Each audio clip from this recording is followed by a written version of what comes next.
right, I'm back to do number 6 in section 4.2.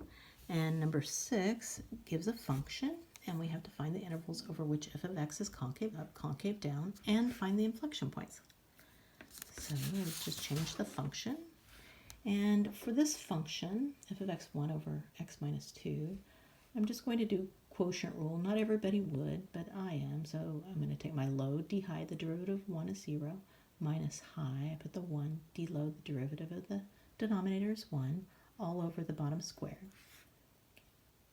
Now, this whole thing gets wiped out because 0 times anything is 0, and then I just am left with a negative 1 over x minus 2 squared.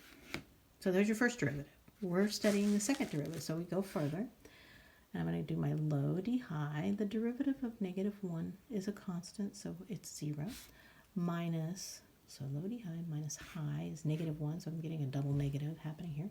D low, so the derivative of this, we have to use chain rule. You bring the 2 in front, bring it to a 1 power. And then I always check the derivative of the inside, but it's just 1, so we're good. And then divided by the bottom squared, so squared squared gives a 4th power.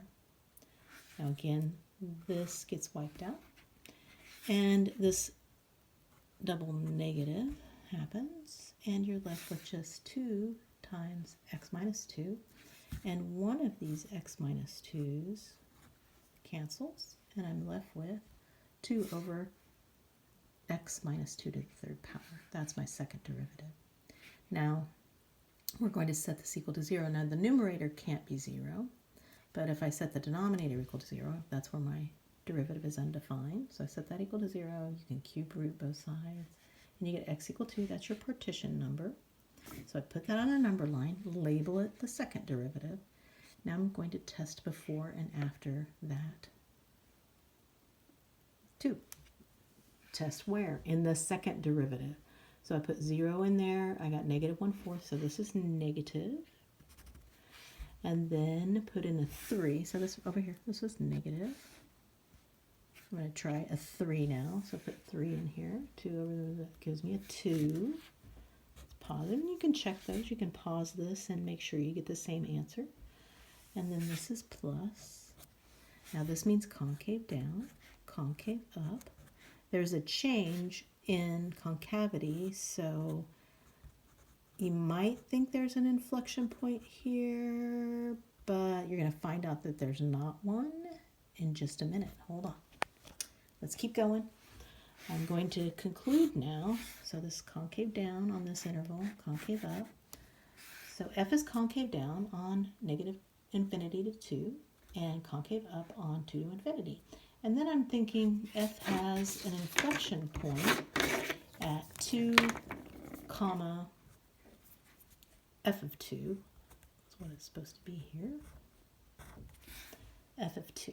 So now I have to put that f of 2, the 2 into the f.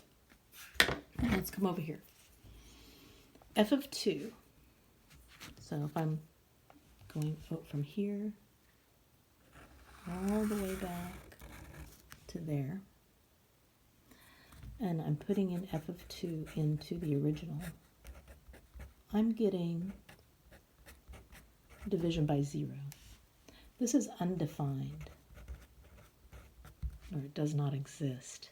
So that's not part of the domain, and I don't know if you remember, but back in the algebra days, you would say that the domain x cannot equal 2.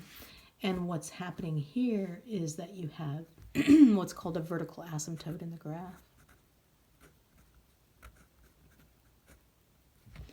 So if you put this in your calculator, you're going to see that it looks like this.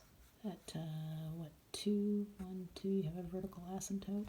Spent some time in an algebra class, I think, maybe doing these kinds of graphs, and then it looks like this. There's my x and my y, and this one over here looks like this. Okay. So there's this asymptote. There's nothing there. You've got concave down, you've got concave up, but you have an asymptote there.